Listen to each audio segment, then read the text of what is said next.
को परमात्मा सिद्ध करते हैं। और बहुत सुनने को मिला, अरे ये महात्मा बनकर स्कूल कॉलेज खोलने लग गए, स्कूल कॉलेज अब खोलने लग गए, भजन छोड़ करके, ध्यान साधना छोड़ करके। हम सब सुनते गए, बड़ा विरोध हुआ, बड़ी आलोचना हुई।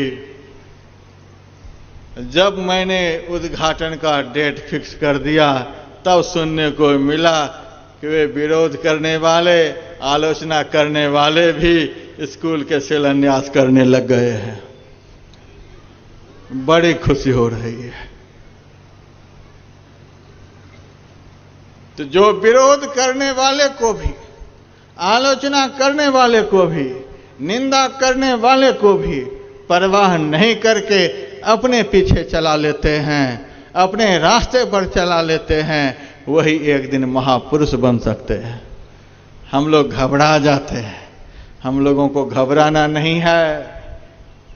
वीर तुम बढ़े चलो, धीर तुम बढ़े चलो, सामने पहाड़ हो, सिंह के दहाड़ हो, बढ़ते रहो। कुछ दिन पहले मैंने सुना था, इस विद्यालय में मात्र 7 बच्चे का एडमिशन हुआ है। हमारे सहायक सूत्रों की खोपड़ी गर्म हो रही थी, इतना बड़ा परिश्रम और उसका यह प्रतिफल सामने, 7 बच्चे के एडमिशन। हम हिम्मत नहीं हारते।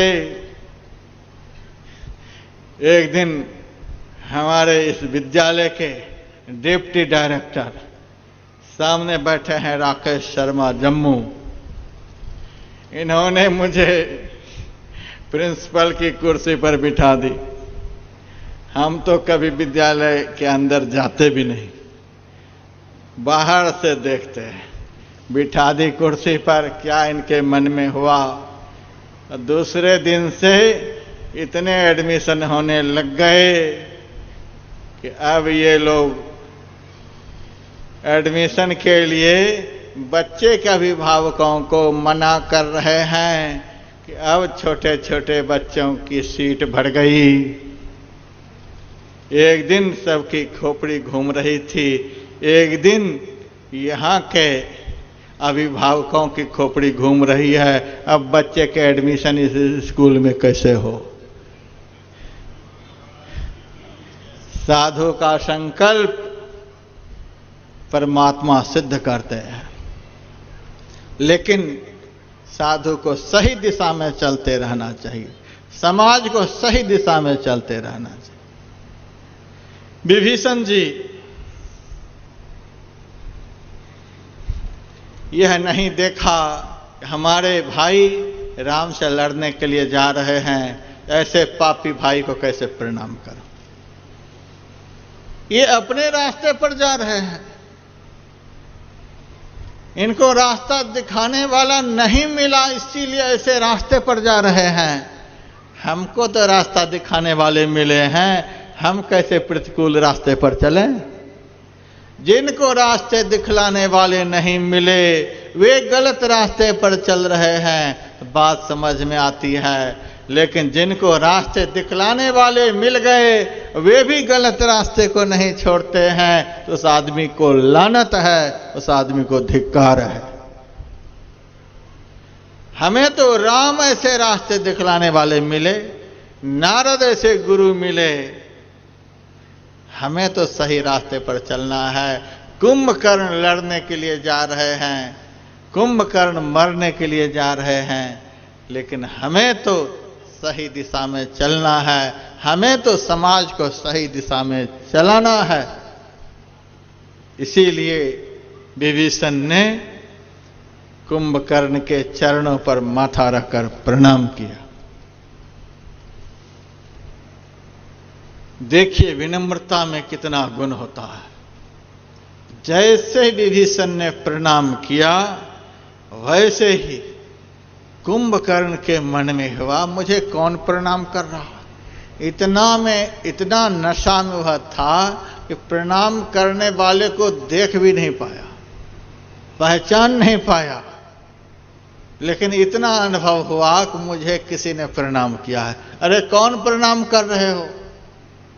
विभीषण जी ने कहा, मैं आपका छोटा भाई हूं।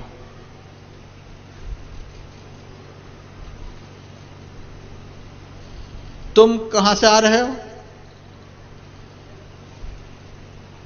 विभीषण जी ने कहा, जहां आप जा रहे हो वहीं से मैं आ रहा हूं।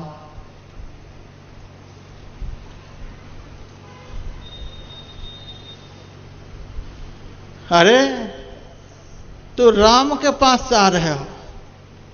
राम के पास तो कैसे गया? विभीषण जी ने कहा, रावण को मैंने समझाया,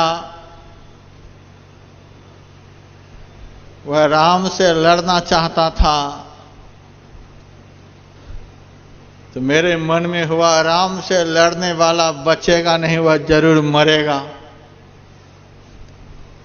तो मेरे रहते मेरा बड़ा भाई मर जाए, यह उचित नहीं होगा। समझाने का प्रयास किया, लेकिन वह नहीं माना और मेरे ऊपर चरणों का प्रहार किया। उसी ग्लानि के मारे, उसी दुख के मारे मैं राम के पास चला गया। राम ने मुझे अपना बना लिया, मैं राम की सेवा करता हूं। उस राम ने मुझे आपको भी समझाने के लिए भेजा है। कुंभकर्ण का दिल बदल गया।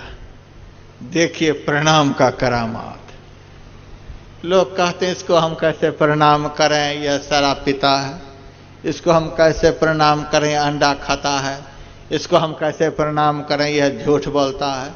अरे वह सामने वाला कुछ भी करे, उनको ज्ञान देने वाला नहीं मिला, उनको सही रास्ता दिखलाने वाला नहीं मिला, इसीलिए वह कुछ का कुछ कर रहा है। लेकिन तुमको तो ज्ञान देने वाला मिला है, तुमको तो सही रास्ता दिखलाने वाला मिला है, तुमको सही रास्ता पर चलना चाहिए।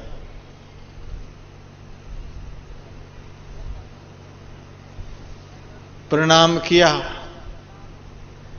और कुंभकर्ण देख रहा है विभीषण को। अच्छा, राम ने तुमको भेजा है।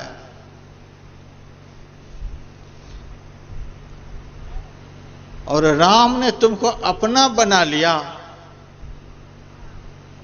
हां भाई, क्या प्रणाम का करामात। कुंभकर्ण का दिल पिघल गया। जिसे कुछ भी नहीं सूझ रहा था, उनको अब सब कुछ सूझने लग गया। और सामने खड़ा विभीषण से वह बोल रहा है, बंधु बंस तै कीन्ह उजागर, भजेहु राम करुणा सुख सागर। हे भाई, तुमने हमारे इस राक्षस वंश को उज्जवल कर दिया, इस वंश का तूने उद्धार कर दिया, जो करुणा के समुद्र भगवान का भजन किया। धन्य धन्य तै धन्य विभीषण, भयउ तात निश्चर कुलभूषण।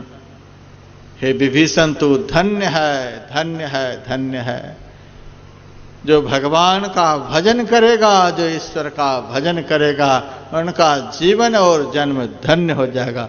तूने भजन कर अपना जीवन को धन्य बना लिया। जिस वंश में तूने पैदा लिया, उस वंश को तूने धन्य कर दिया। और तुम्हारे जैसे धर्मात्मा का भाई कहलाकर आज मैं पापी भी धन्य हो गया। इसीलिए 3 बार धन्य धन्य धन्य शब्द का प्रयोग किया। विभीषण जी ने कहा, मैंने आपको प्रणाम किया। प्रणाम करने वाले को आशीर्वाद मिलता है, और आप मेरे मुंह पर मेरी बड़ाई करके मेरे पुण्य का नाश कर रहे हो। ये तो महा अनर्थ हो रहा है। ऐसा उल्टा फल तो परिणाम का मिलता नहीं। किसी के कृत कर्मों की प्रशंसा कोई सामने करे, उस प्रशंसा को सुनकर के आनंद आने लग जाए तो समझिए कि पुण्य का नाश शुरू हो गया।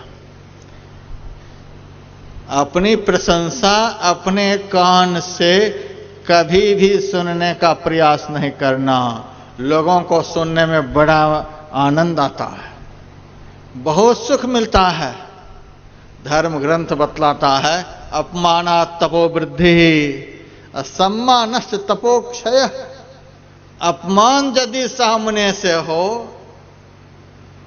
कोई कटु वचन सामने से सुना रहे हों, कोई दुर्वचन सामने से सुना रहे हों, तो भीतर से प्रसन्न होना चाहिए, भीतर से परमात्मा से प्रार्थना करनी चाहिए।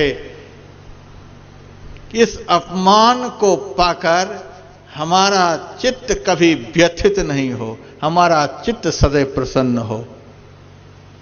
अपमान सहन करने से, अपमान को बर्दाश्त करने से तप की वृद्धि होती है, भजन का बल बढ़ जाएगा।